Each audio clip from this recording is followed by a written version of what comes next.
What up, what up, what up? Welcome back to Black Girl Couch Reviews. I'm your host, Christina. We are back for another recap and review of DC Universe Swamp Thing Season 1, Episode 3, He Speaks. And he did speak, and it was really kind of funny, but not really. Oh, why is this show canceled? This is like a perfect summer show to just watch. Like you're not expecting much, and then when you get a lot, you're like, oh, okay. Because you're not thinking like it's a Westworld or a Game of Thrones or things that you put a lot of expectation on. I don't think I had any expectation with Swamp Thing, and after the first episode, I kind of told a few people, they're like, should I renew my app for this? And I'm like, it's not really worth the $8.99 if you got bills and shit.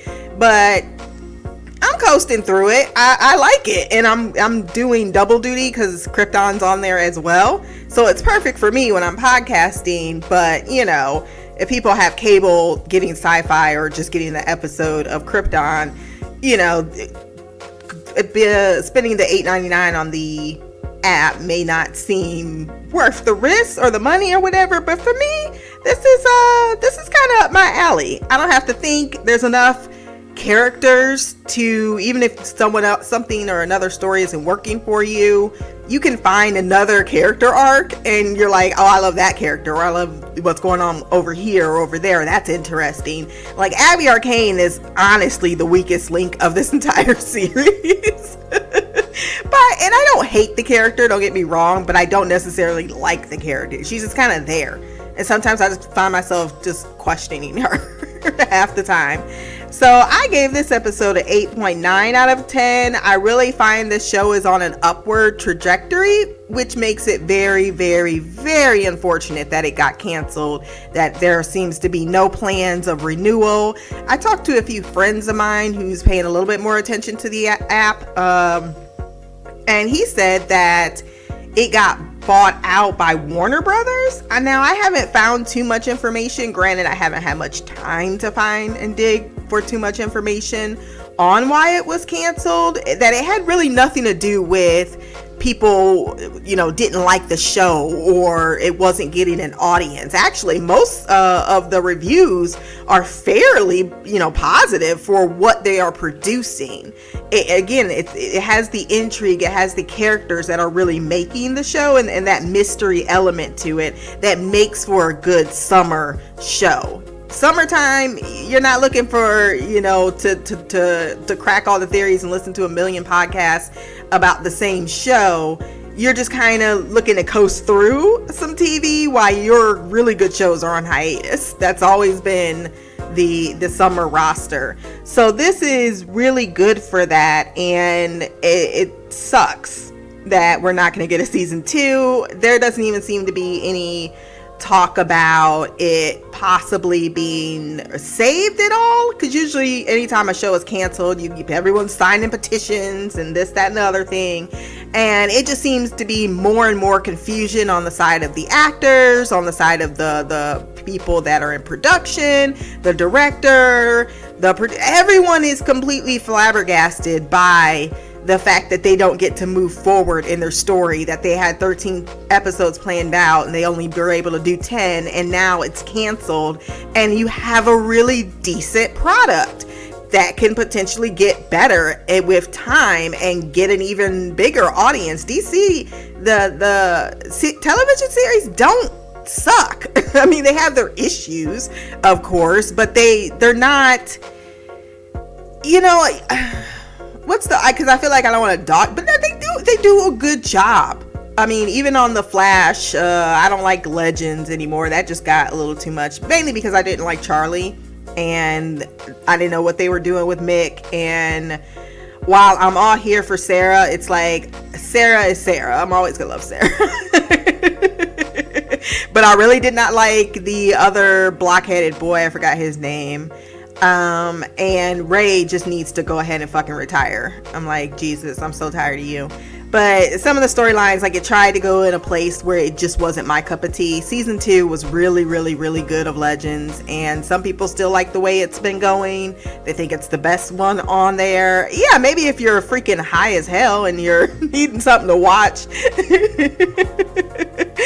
But as far as real investment of a show, it's pretty much The Flash. Titans is, I'm interested to see what they do. I'm interested to see what the future of the app is going to bring, because now that they're under Warner's, there's talk about the app going away completely. But Titans is definitely filming right now, because Anna Diop has definitely posted some pictures on Twitter about it. So it's very mind-boggling. It's not very often you see a show that is steadily getting better as the weeks go on, and yet it's been canceled right out of the gate. And sometimes you can tune in and you're like, yeah, the network made the right decision. This was obviously crap. But that's not the case here. The special effects are a little wonky at times, but they do this thing with the camera lens, which is really smart, because you have this bayou feel to the whole entire series thus far.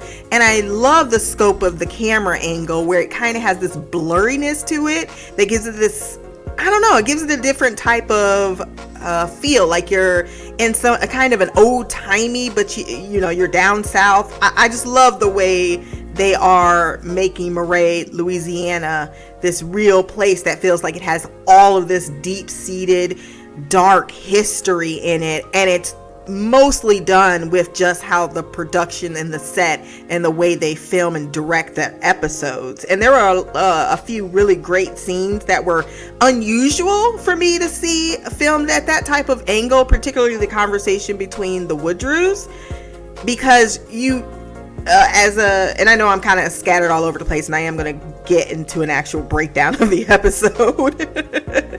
But that conversation, it was filmed in a way where we're kind of facing them, but they're looking at each other, and usually they'll try to put the camera right in the middle or on the person's face to convey their emotions. And the fact that they did not, you were kind of peeking into these people's lives, so you didn't have that real close-up look on what's passing between them because it's private.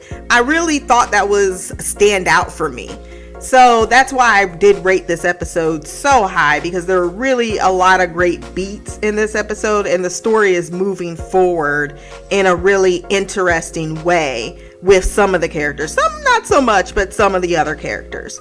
So this one was written by Rob Fresco, and it was directed by Darren Serafian. I think that's how you say his name. But he's worked on Fringe, Lost, and The Strain. So those are 3 shows that I watched at one point in time. I wish I had, The Strain is one of those shows too that you just watch in the summer. I didn't get as far though, because it just got really weird and out of control, and I didn't like some of the things that were happening, so I just couldn't stick with it. I wish I could have, but it just was like, no. Not quite like this. This has really, really good beats and moments to it that you want to see what's happening next week. So we're not going to go scene by scene. We're going to break it down kind of in arcs. So I'm going to start though in the beginning, because we get this scene in the forest. I really like, you see this fire, and Alec is walking around, the Alec we know. And I was like, fuck, I thought I was done seeing this motherfucker. I totally thought I was completely done seeing this dude and his overly muscular calves. I don't know, some women might like that. That does not appeal to me. That bulging thing, right? I don't know why that's unappealing. It's his. And you see the guy, what is his name? The guy that murdered the ski patrol guy. The ski patrol. The guy that murdered him. What was his name? I can't remember. But he sees him just chilling, drinking. Munson, that's his name. And he's just like, what happened to your shoes? And he looks down, he's like, I don't fucking know. like, nice night for a stroll. And he tells him like, oh, you don't remember, do you? And he's like, kind of. I will say this was the most likable I've ever liked Alec. Because he did play the humor of it. Like, oh yeah, I ripped you apart. And then he goes, I'm so sorry. That's when I took a step back. Like, what do you mean you're so... This dude was trying to murder an 8-year-old child. What do you mean you're sorry you killed him? Like, I can't believe you killed me. Motherfucker, you trying to kill an 8-year-old. You had a machete chasing her ass down. What was you gonna give her, a stern talking to?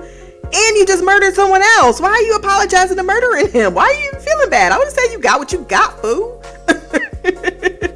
But then he goes all weirded out and's like, I'm gonna come back for you. And he starts choking him out. And he's just like, stop it, no, stop. Just like a punk ass bitch. The Swamp Thing ate him. Like, I feel like Alec's consciousness or his memories or something is the Swamp Thing, but I totally am not buying whatsoever that the Swamp Thing is actually Alec. I think his ass is dead. And the Swamp Thing kind of morphed from him the way he might have tried to morph from Eddie Coyle. And I'm still sticking to that theory until I am told otherwise. But yeah, they're both dead. And the fact that dead people seem to hang around the swamp when they're dead. So just when this dude's like choking him out, the Swamp Thing wakes up like, oh shit, like he had a nightmare. The actor playing the Swamp Thing, I like him too. He does a lot of emotion with his eyes, and considering that they're red as hell and the CGI looks a little funky sometimes, he's doing an outstanding job. And the fact that you could tell he's walking around in that damn costume and it's not just complete CGI. You could tell when it's CGI because that's when it actually looks the worst. When it's just the guy walking around, 10 times better. But he screams because that's just what he does, and walks off into the forest or whatever the fuck. And then we see all these fucking little nasty fucking bugs start to reanimate Munson's body. Oh, that's nasty. Oh, they're so nasty. I could have lived my whole entire life with seeing any of these bugs in this episode. That was fucking nasty. That was just too much for me. I was like, every time I was like, oh god, gross. They're doing the horror element really well, and kudos to them. And it's not a demon or the Antichrist. This is true horror, and I will give them all the props for that. And then we're gonna go to, because I wanted to get that scene out because that's how we set up the episode. So I'm gonna go to, where do I want to go? I guess we'll get Abby and the Swamp Thing and that whole story out of the way first, because that kind of goes into the next scene where Abby's talking to Liz at her house because she just crashes there now, and she starts to tell her that, hey, Susie went out there looking for a man. There's a man covered in plants out there, and I know it sounds crazy, but she says she talked to him and his name is Alec, and he don't know what the fuck's happening to him. And I love Liz's expression. She's like, huh, fuck me. Then she goes, did you tell anybody? And Abby said the smartest thing I think she said in 3 episodes. I don't really think I should. No, bitch, you should not. You really, not unless you want people to think you're crazy. And then she gets a call, leaves, goes to the hospital, and comes to find out that her boss, her supervisor's in town. Now, why the fuck she thought that this was out of line, I do not know. I honestly do not know. We send you down. This is the CDC. This is not, you ain't working for your own private network or whatever. It's the CDC. I don't know how long it's supposed to have been, but at least more than a few days, and more people are getting infected. Yeah, the CDC is going to send in higher. They're like, okay, you figure it out at first. Okay, we're going to give you 24 to 48 hours. Oh my God, we tripled or doubled the bodies. Okay, we need to get some fresh eyes in here and check shit out. Why was she acting out of control for that? And then I didn't even feel like the dude was being a douchebag at all. He was just like, I put everything up on, I've increased the antibiotics. And she's like, well, you didn't ask me my permission. Like, bitch, I'm your supervisor. What part of that story did you not understand? And your ass been chilling at home and chasing around this Alec dude instead of maybe being at the hospital and giving me some actual updates so I know what the fuck is going on. But it really feels like he's just a dude doing his job. And he came in because he says, Abby, I'm not asking you. And I'm sitting there like, facts, Abby. We don't need to ask you. And then the one doctor who act like he knew her from like when she came out of her mother's womb is like, okay, it's looking like a circus around here. Yada, yada, yada.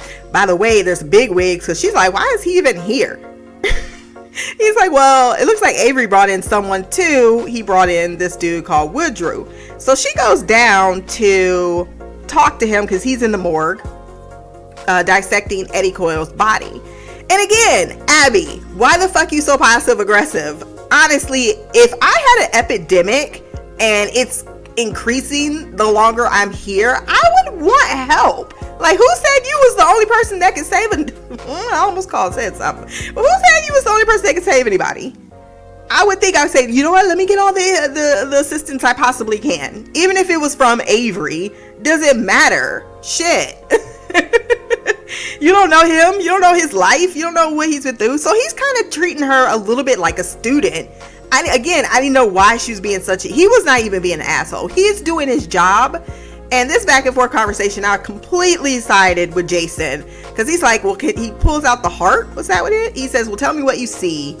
And she's like, it's a heart, science. And he's like, then she goes, is this a test? He's like, bitch, I just want to, like, I'm talking like to someone who's a colleague and actually has a degree and would know what I'm talking about. Like, do you see what I'm seeing? And he even says that. He's like, yeah, I just want to, I want to talk to someone about this discovery because it's fascinating to me. And I want to see if you're even on the same wavelength. Of course, that's what I want. I don't know who the fuck you are. You a damn doctor for the CDC. That doesn't mean you know everything. And I still don't understand how she's a doctor for CDC. A, she don't look old enough, and maybe that's just ageist. But two, she don't seem like she does a lot of stuff.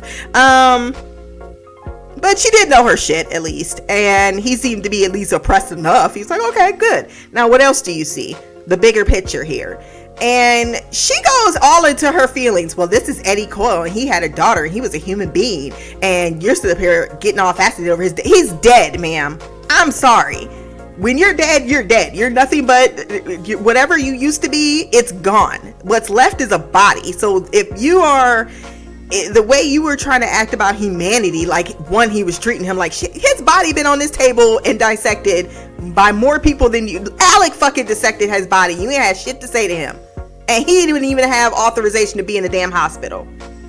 This is what I'm talking about.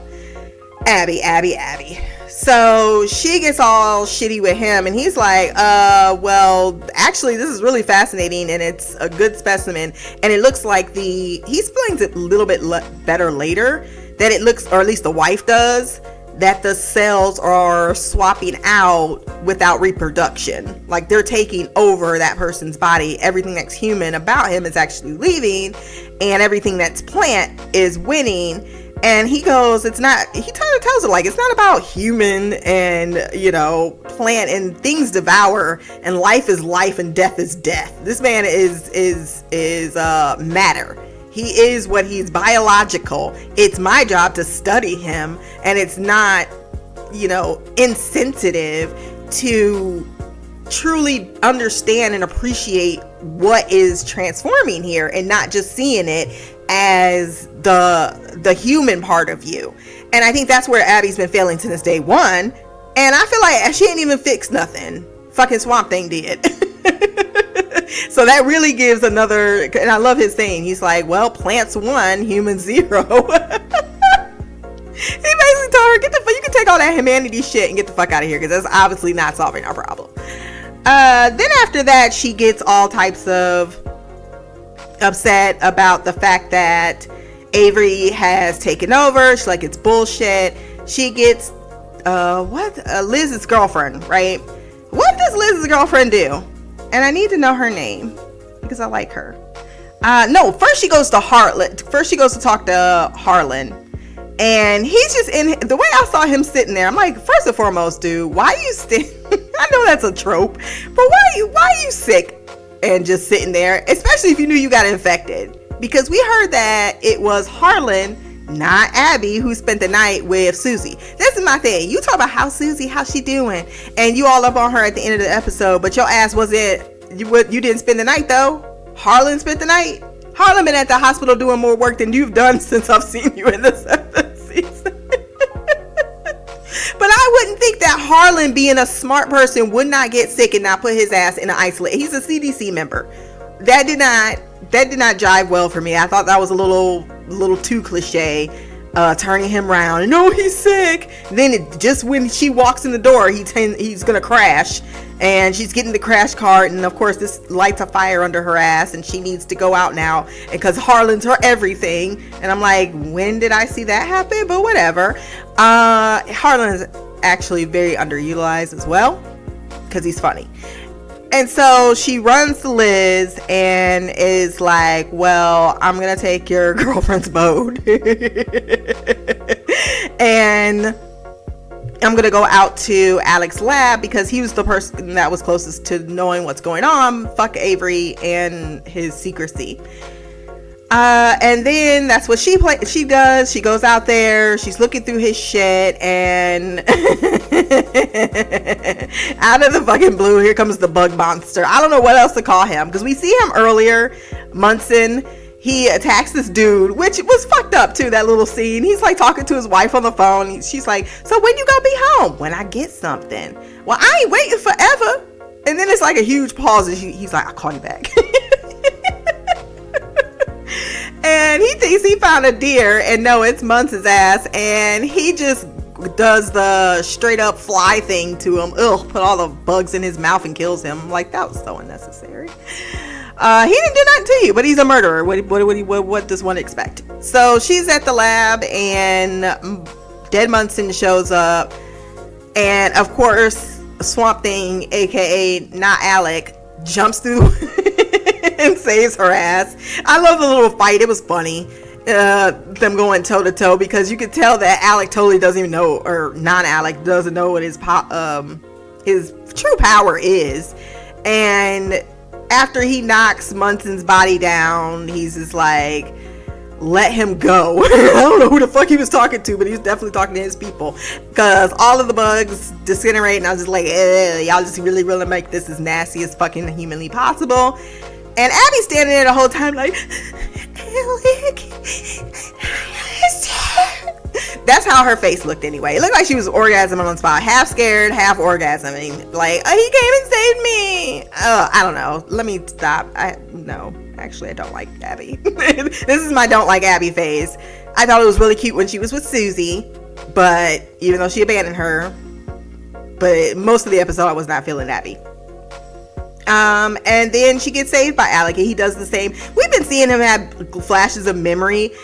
Guys, we were there when those scenes happened. You don't need to keep showing us the memory. If it's just to try to tell the audience that this is not really Alec, and that this is him just recalling these things, that he actually did not live these things, it's still unnecessary. It really is, because I'm like, okay, that just took 1 minute of screen time we didn't need. But to show that he caressed her once and all the, oh Lord Jesus, like, if they're really trying to get me to sold on this love story, it failed miserably. But when he spoke, I was like, oh shit, my bro talking though. He's like, why are you trying to fight us? Why are you fighting us? And he's like, not fighting back. And she skedaddles out of there and goes back to the hospital to Harlan. And of course, Harlan's in a coma now. And oh, did you see the one part when what was his name? I want to say it was Dr. Eli Truss. Is that the name? So he even, like, when Harlan was spazzing out on the floor, he walks in with like a mask on, and he's like, Abby, mask.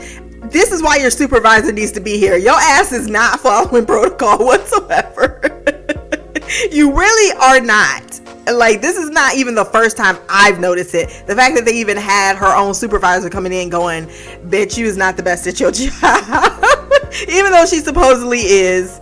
I'm not trying to downplay her, but I was saying the same. Like, girl, where is your mask? No better at all times. This is obviously contagious. And so after that moment of seeing her slipping, when she just walks up in the hospital and then she starts ordering tests or ordering, what was it, immunosuppressants? And he comes in, he's like, what the fuck you doing? Like, and then why are you ordering immunosuppressants? Like, it seemed out of place. And she didn't even go and have a conversation with him. Like, obviously she's been pushed aside. Like, you're still a part of the team, but you're no longer in control or in charge of the situation. And I feel like she just really didn't accept that at any point in time. And she got her answer and didn't even think for 5 seconds to say, okay, let's try it on one person. Let me tell you what I discovered. Blah, blah. Have a conversation, Abby.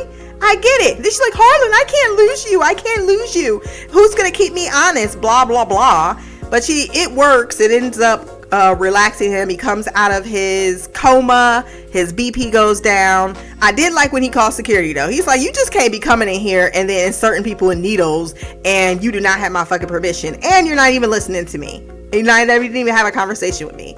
And so then she starts ordering everyone else, give everyone the same thing. And he has a moment of pausing and then he says, do it. And that's when everybody looks at him for permission. And I was like, that's kind of bullshit. Because again, I don't feel like he did anything wrong. He wasn't an asshole. He came in to do his job. And Abby had been slipping. They gave her 48 hours. She ain't come up with shit. And there's more people dying. Yeah. It's time to get the bigger bosses on the situation. So then we go with Abby to she goes back to Liz's place. And Thirst McGirt, Matt, comes in. We'll get to him and his mama in a minute.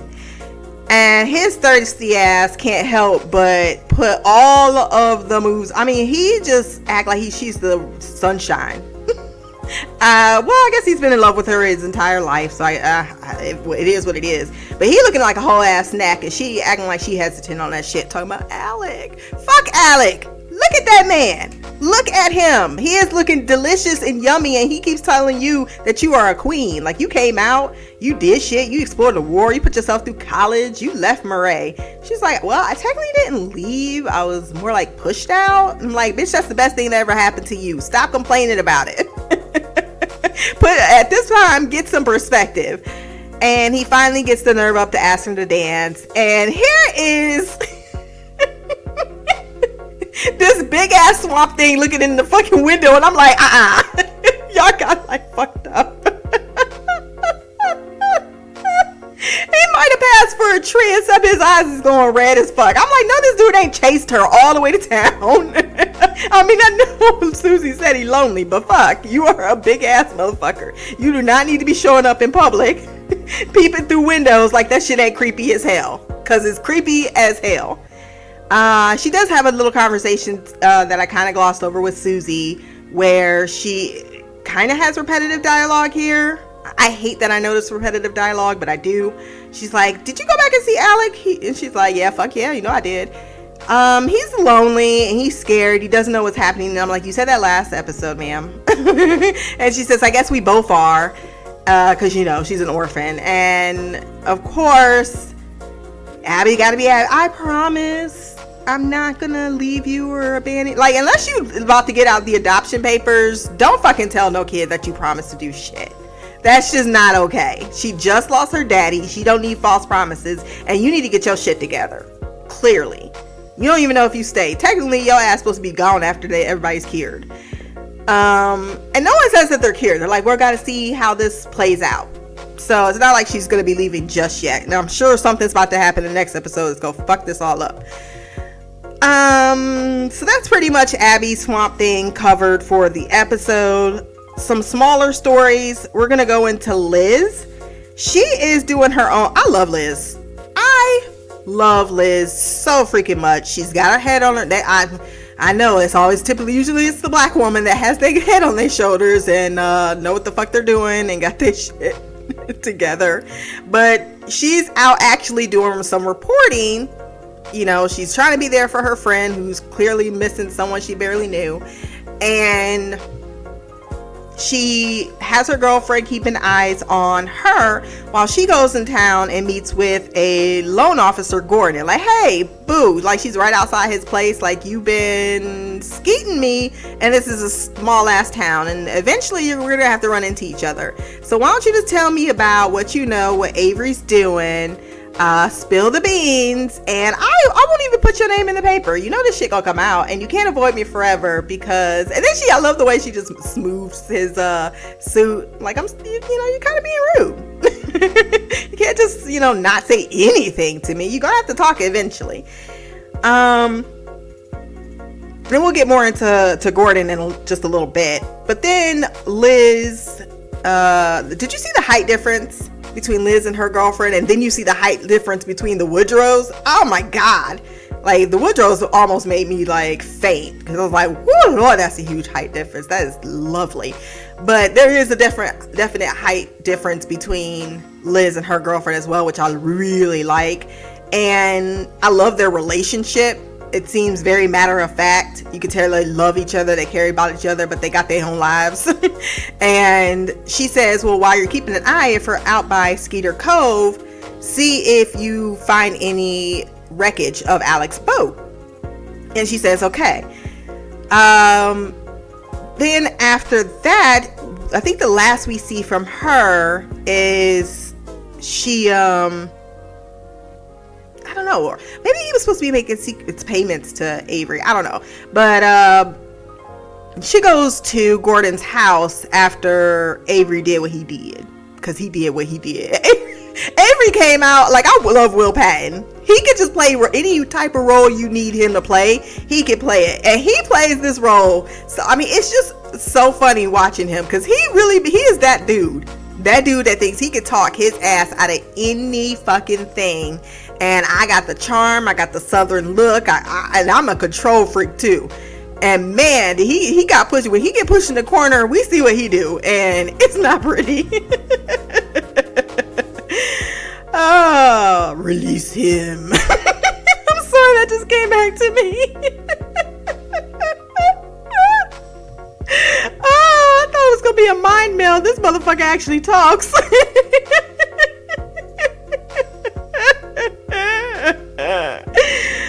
Oh Lord Jesus. Okay, so I'm just having way too much fun with that. Some few other interests. Let's go to Woodrow's real quick. It turns out after that scene that we already went over, he goes back home and he's talking to his wife. They're living in, they're chilling in a nice little house, and she's taking some pills with some tomato juice. Yuck.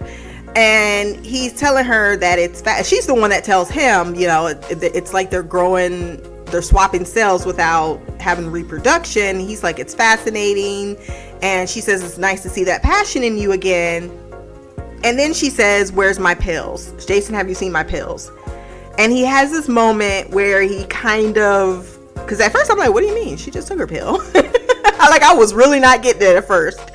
And it turns out she is in early stages of Alzheimer's, clearly, because I love the way he even handled it too. He didn't go, you just took your pill, or, he just guided her to the answer. Like, he grabbed her hand, let her know it was okay. You could tell she lost the moment of time, and it scared her. And he assured her, he showed her, see, you already took your pills. And she says that, you can't pretend that this is okay. I'm slowly losing my mind. And he says, I refuse to accept that. I refuse to accept that you can't be cured. Like, kind of every egomaniac. But those people are like that, though. It's not even so. Yes, there's part of their ego that's in it, but they're so. It's an introverted type of personality where they only let so many people in and close to them, and the person that has to be close to them has to understand them. And for as cold as he was being in that morgue, you can tell he very much loves his wife. And even when coming up against a billionaire, he's like, no, she's a doctor too. He, you know, like, she's not going up in the fucking shrubbery to look at the draperies like she's some miss from the South. You know, no, he definitely, I love that moment where he stepped up for his wife. Like, no, you're not going to treat her like shit. She's just as smart and has much validity to be here as I do. And then you see this other scene where he tells her, like, I refuse to accept there's no cure because I cannot live a life without you in it. And it was very heartbreaking for me because I was like, I was not expecting these emotions whatsoever. And she's just like, Jason, what if I forget you? And he kisses her on the forehead because she's thinking the same thing. Like, I don't want to forget you. You're the most important thing to me. I'm the most important thing to you. Just, oh, that's a terrifying situation. And I'm sure this is going to probably turn him into some type of evil person. Because we all know how these things play out in TV shows. And I like a villain, though, that you can understand where he came from. Because he's not a bad guy. There's nothing about him that says he's a bad guy. He's just a guy that probably will understand how to use his power 10 times better than Alec ever would. And I don't even know if that's his fate, but something gonna happen to his ass. Something gonna happen to that wife. That's something gonna happen to the wifey. Because people is bodies are dropping like flies right now. It's disconcerting.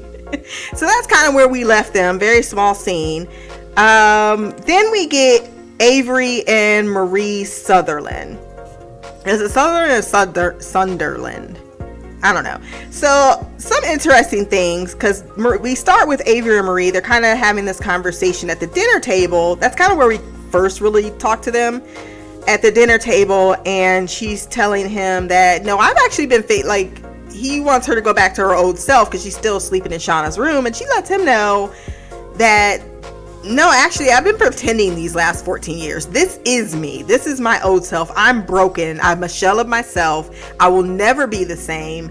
And that's just something you're going to have to deal with with me. And I truly appreciated, like, my whole the turn between Maria. That's it, not Marie. Maria, she has definitely, like, how I was calling her a bitch the first episode. I mean, she was bitchy, but there's so much more context behind her character that I love that she wasn't the one that, you know, you had to be scared of, or that they fleshed her out in a way to say, you know, actually it's the one over here that's smiling and acting like he's all for forgiveness, that he's the real villain here, that she's just a mother who is heartbroken and lost without her daughter.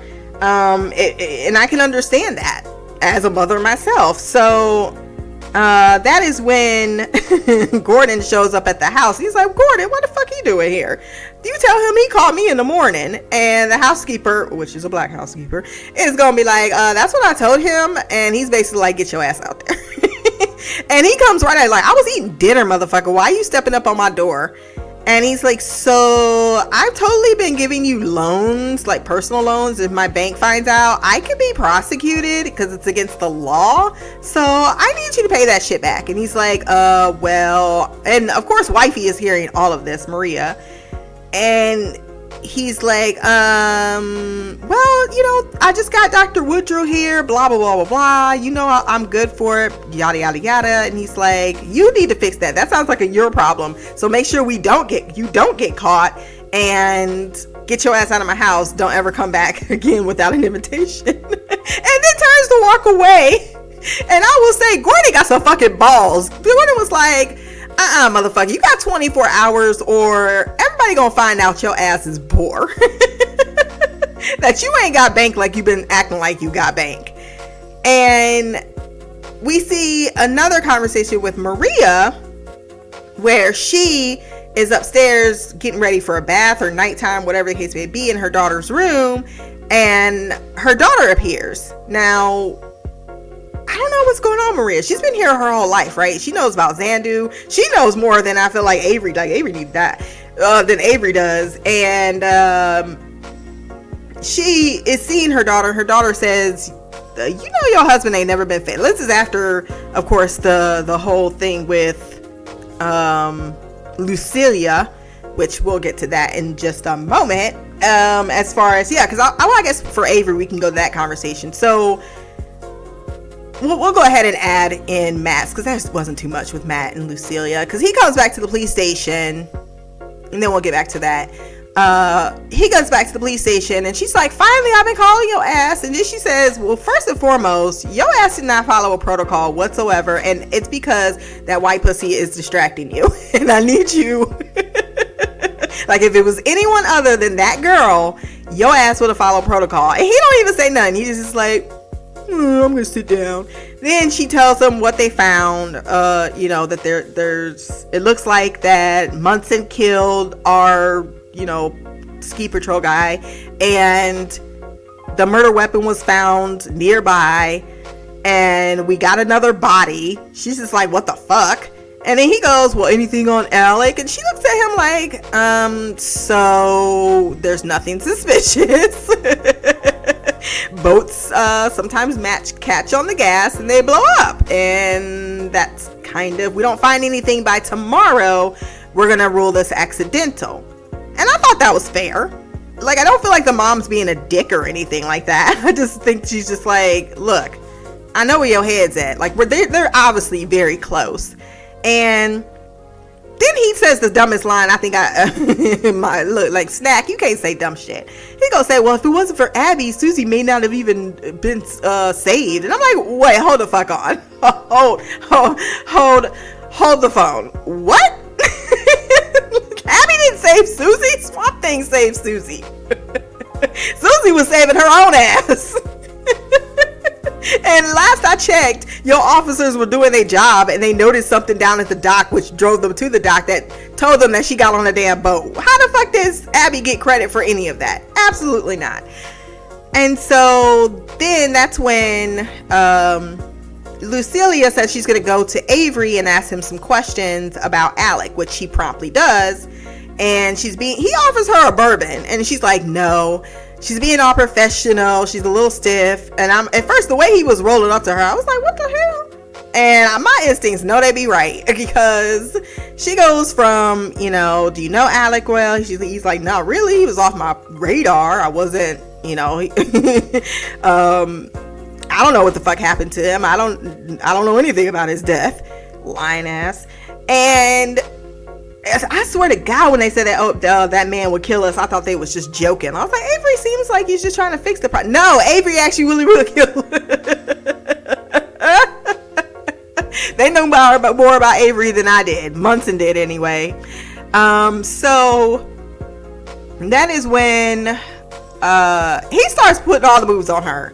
Then she dropped the facade first, because he's like, I'm not used to seeing you so professional. And she's like telling him to basically back up and giving him the smile. Like, don't be trying to flirt with me. I know you. But she goes to him, pours herself a fucking bourbon. And that's when we find out that they've been fucking behind the wife scenes. Like, basically every time Maria shuts you out of the bedroom, you come creeping to me. And that ain't cool. He's like, I know you. I know all of you. He was really trying to get up in them pants. Immediately. The panties anyway. She did have pants on though. And she's trying to put him off, but it seemed like she was falling for all of the sauce. And I was like, girl, do better, because you looking fantastic. And he, with that hair is so glued to his fucking head, it's not even funny. It reminded me of Trump hair. It really did. No, he was really turned. It was not a good look. But he goes for a kiss, and then they hear his wife upstairs. Then he says the most ratchet shit I've ever heard. Go talk about, she never comes downstairs after dark. Go suck a dick, suck a motherfucking dick. Suck a dick, suck a huge or small. Does internet porn know you're cheating on it? I said, sir, you're going to hell for that. I mean, you're going to hell anyway, obviously. But damn, that was some cold ass shit right there. I was not expecting him to just turn like that. To try to straight up kiss her right then and there. She was gonna let him do it too. Then she was like, oh, but she at least had some sense. She's like, oh, hell no, you can't get, boy, she home. Like, we can't be that ratchet.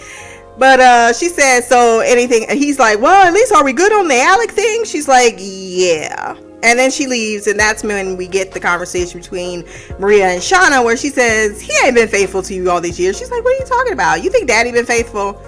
You full of shit. He wants you for your money, and you are dumb, too dumb to see it.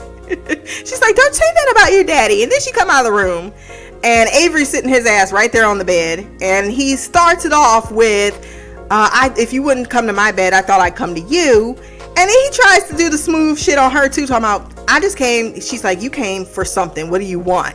And he says, nothing. I don't want anything. I just came to say I'm sorry. You know, I should have known that Abby, and he blamed Abby. That's why I think Maria hates Abby so much. I think Avery is the one that probably literally poisoned Maria against Abby and said, you know, this is all Abby's fault. If Abby hadn't done this, Abby hadn't done that, to direct her anger and take advantage of her all this time.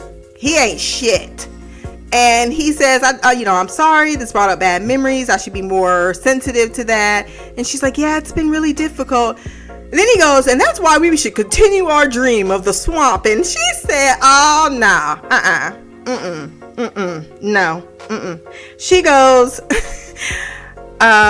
he's like, well, I need more. She's like, no. I know you're not used to hearing it, but I'm saying it. Absolutely not. I'm not using any more of my family's money and my savings for your grandiose ass, and walks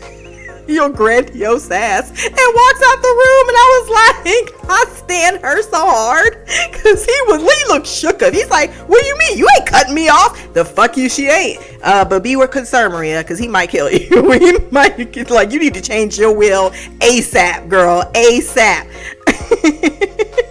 After this conversation, though, he gets cut off by the wife, by the mistress. It hit the end of his rope, because he creeps all the way up in Gordon's home. Gordon come home after a hard day, thinking he about to go have, a nice shower, maybe a cup of Moscato, and at least his ass was prepared. He grabbed that golf club real quick, and he's like, Avery, what the fuck you doing? Like, Avery punches him straight up in the face. Like, who the fuck you think you are?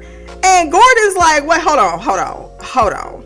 Dude, you ain't just gonna talk shit to me. He has a weapon, and Avery's basically like, you gonna drop this, you gonna cover for me, and that's that. And he's like, no, bitch, I'm not covering for nobody. How about I tell everybody what you've been doing? I bet you the papers would like to know. I said, you got some big ass balls, dude. Don't you see murder in his head? What did he say to him exactly? He said something, and I'm gonna forget now. It seemed to be more to allude to something a little bit more than just the money. Like he said, what if I told them about, what is it? Not just that he's in debt. He mentioned something else. But that's where Avery loses a damn mind. He yanked that damn club right out of his hand and clocked him. And I don't think he's gonna kill him right at this moment. No, Avery is colder than that. He took that dude in the shower, put the shower curtain liner down, and Gordon woke up like, what's happening? He said, easier mess to clean up. I was like, no. You were cold-blooded. And proceeds to beat the shit out of his ass in his own bathtub. And then just goes to the sink. Like, why would you even bother washing out the blood? Unless he means to feed this man to the gators, which he probably does. Like, he gonna go just mysteriously missing. He will not be found again. Because I kept thinking, wait a minute, like, Maria ain't stupid. She gonna know Gordon showed up asking for the money, and then all of a sudden he goes, even if he goes missing, I bet you Maria gonna be like, oh fuck no, this dude did something. I don't trust you whatsoever. Your smooth do not work on me.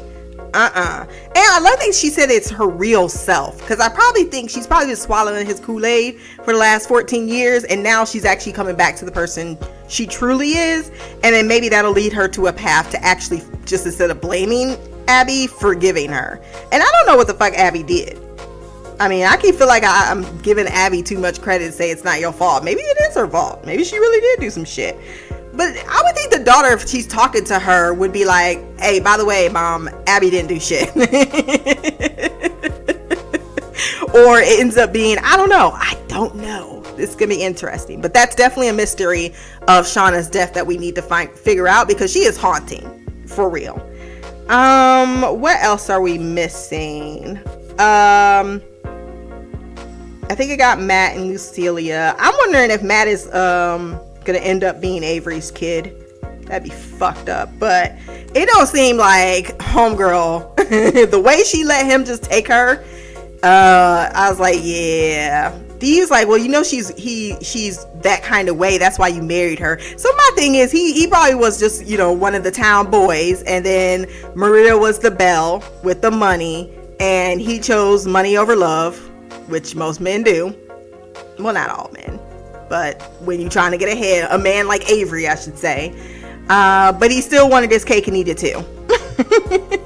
And she still obviously has these feelings, and I'm thinking it's probably tied to the fact that her kid is his. That's just a supposition I'm throwing out there. And he looked high yellow as fuck. Just saying. What else? I feel like I am missing something. Xandu and Daniel. Xandu just pops up at Daniel's little video store, and he's like, Jesus fuck Christ, what the hell? I love how they curse in this show too. He's like, oh my god, that was my favorite line when Avery was going up the stairs. He's like, you motherfucker. Will Pat needs to curse all the time. The way he put so much mother and fucker in that. I was like, oh my god, that sounds just like a gangster right there. He like straight turn hood, and I didn't expect that. But yeah, so she shows up his place, and he tells her that, you know, why don't you read me the cards, because I really want to get the fuck out of here. I hate Murray. I've been stuck here for however many years. And she's like, you know the cards, so they're just friends, I guess. And the usual cards apparently pop up when she does them. However, she says that they're not in the same order, meaning that something's changing. And first it's like, what?